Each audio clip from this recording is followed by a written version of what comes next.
Well, all I wanted to do with this channel is roast crazy social justice warriors, make fun of how Marvel Comics and our beloved hobbies were dying, but I keep getting thrust into covering these big-brained topics I am not really comfortable or equipped to cover, but so many of you reach out, and it kind of feels like I should be doing it. It kind of feels like a bigger calling.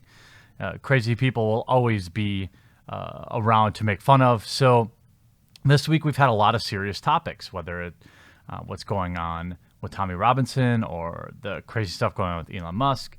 Now we have Article 13 in the EU, which essentially destroys fair use and has crazy things in it like link taxes, like paying a tax to link to other content to use as sources in your own investigative or transformative content.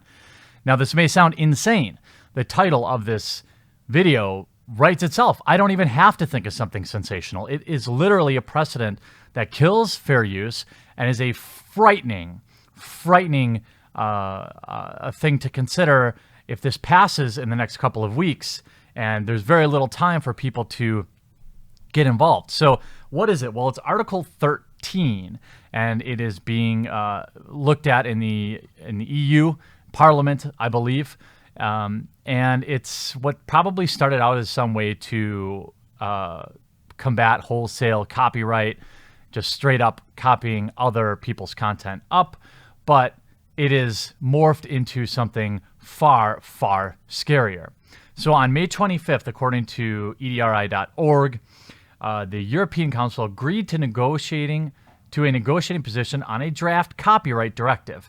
This will allow the presidency of the Council to start negotiations with the European Parliament on mass monitoring internet uploads and a chaotic new ancillary copyright measure that will make it harder to link to and quote news sources. Despite a large number of demands from a wide variety of different stakeholders, including EDRI, which is an organization around protecting digital freedom, as well as the Copyright for Creativity organization, to keep working on the text in order to create some semblance of balance. The Council decided to finalize its position with the flawed text. This position, as well as the mandate to the Council to negotiate, was voted against by Germany, Finland, Netherlands, Slovenia, Belgium, Hungary.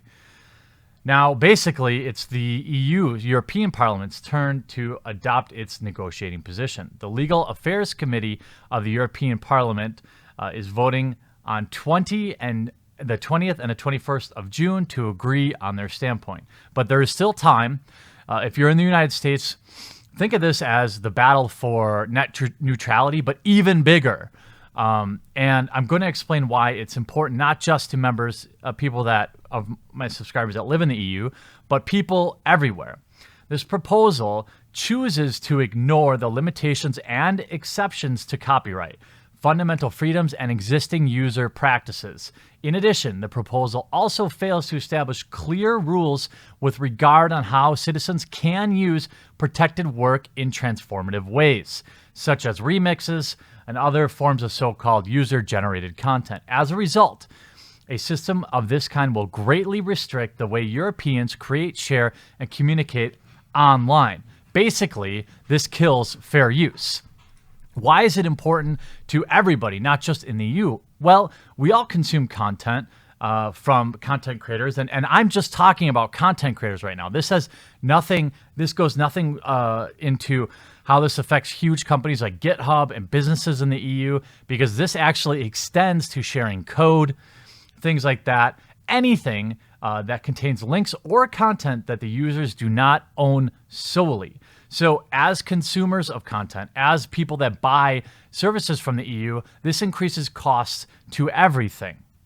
As people that rely, there are those of us that rely on independent reporting, independently run blogs for information. Now, those people will simply not be able to afford to pay whatever absurd taxation there's going to be on links. This means that you cannot provide sources in the content that you cover for your news channel. You cannot write articles that use source material, or at least you cannot link it. So without paying some sort of fee, yes, a link tax. I'm not making that up. And again, this matters to not just people in the EU. If we want fair and balanced reporting from independent sources on the happenings in the EU, a la Tommy Robinson, if we want music remixes, hell, even memes to continue to flow, this is an issue that you need to dig into a little bit. Just some of the things that it's going to affect will be, literally, sites like Reddit, discussion forums, platforms, parodies, art, your ability to remix content in any way will now be at risk because essentially you'll be breaking the law if you don't pay for these things. And it's crazy. It's so crazy to me. Like, I try to report on things right now. I'm using a wide variety of websites. If I was doing this video under these new laws, I couldn't even link to the source information. I would you just have to take my word for it, which is absurd. GitHub put out an article today about upload filters. So essentially, content that gets uploaded will now have to go through what looks like a content ID system. And if you know how cancerous the YouTube content ID copyright system is, imagine if this was made by your government, okay? Privacy. Upload filters are a form of surveillance, effectively generally monitoring any content that you might share. It suppresses free speech, requiring platforms to monitor content, contradicts intermediary liability protections. The EU law incentivizes people to then remove content. It's also completely ineffective. Content detection tools, as we know, are inherently flawed. Nobody has a really good system out there. It'll generate false positives and all sorts of other issues that people just aren't going to be prepared for. And what's going to happen is the big companies like YouTube or GitHub or Reddit, they're probably just going to have to block the EU. I don't see that. I don't know how they could exist without allowing people to link, without controlling them. I mean, if you post something on Reddit, is a little like British police officer going to pop up and say, "Oi, you got a license for that link, mate?" That was kind of Aussie, I guess. When it comes to coding, software developers who create copyrightable works, their code, and those who choose an open source license want to allow their code to be shared. False positives are likely to create for software code because code often has many contributors and many layers. So when you see a lot of code, there are often things that look very similar, or there are things that are the same for everybody, right? Like a submit form, like a web form or something like that. It's going to look the same for everybody. Well, how do we tax that? How do we police that? Requiring code hosting platforms like GitHub to scan and automatically remove content will drastically increase costs for software developers and ultimately the end user. This whole situation is insane. Another article talks about, on the topic of copyright, you now have a chance to have an influence. Okay, in stark contrast to the GDPR, which kind of sprung on everybody. I know I have clients in Europe, and the last 2 weeks have been very hectic. Experts near unanimously agree that the copyright reform law, as it stands now, is really bad.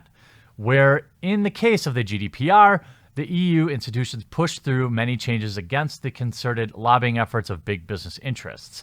In the copyright reform, they are about to give them exactly what they want. This essentially is a solution to, I don't know what, controlling literally everything anybody does.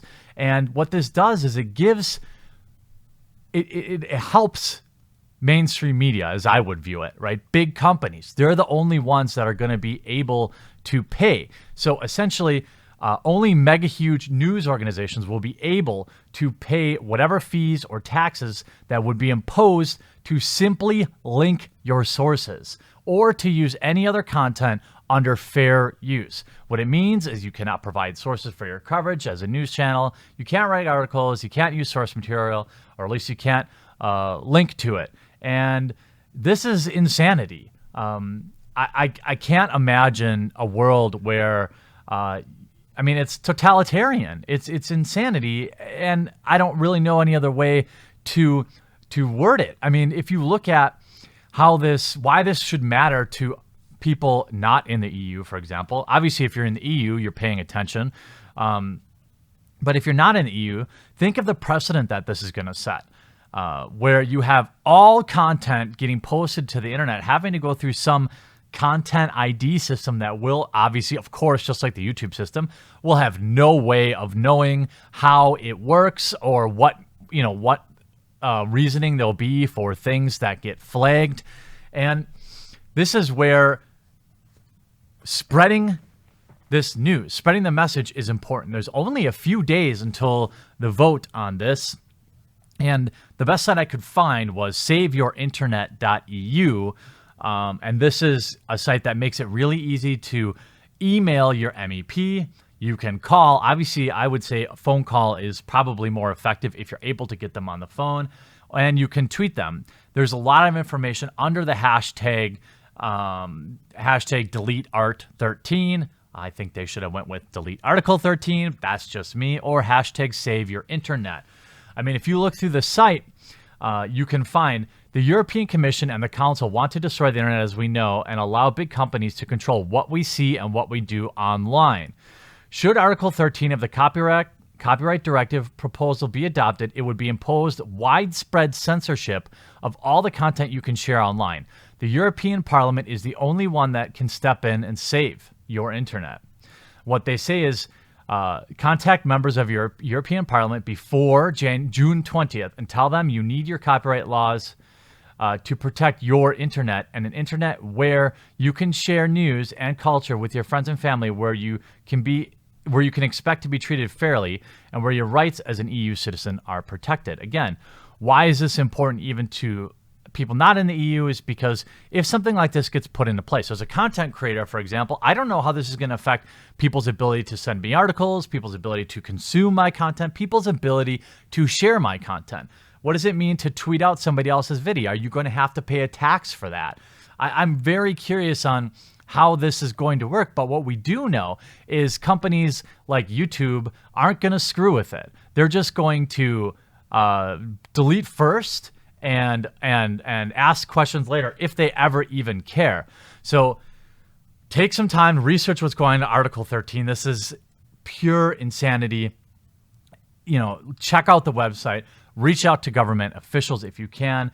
It doesn't affect just those in the EU, but the entire world, because we all consume the content. We are all part of the global marketplace for development, for example, for different IT products, different products that we enjoy to consume. Some of it free, some of it we pay for. There's going to be a real cost to this, and the only people that can pay that cost are people that are not trustworthy, in my opinion. Check out the website, and please, I know a lot of people in the EU follow this channel, so if you share this video under that hashtag, maybe it will help people, or if you know people that need to know what's going on. You can't let this vote pass without making your voice heard. This is another one of those situations where I talked about the other day with Tommy Robinson. Like, yes, it's important to share it out on social media and, share it on your Facebook and talk about it. Talk to people while you're at the pub. And these things are important.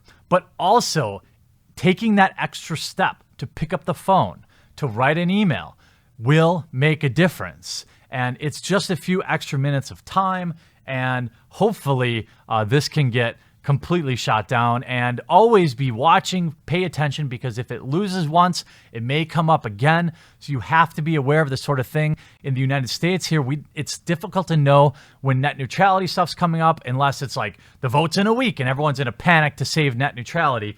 Here, same thing in the EU. I believe this sort of thing is on purpose. With less than 30 days to the vote, surprise, surprise, now everyone has to scramble and get this bill shot down.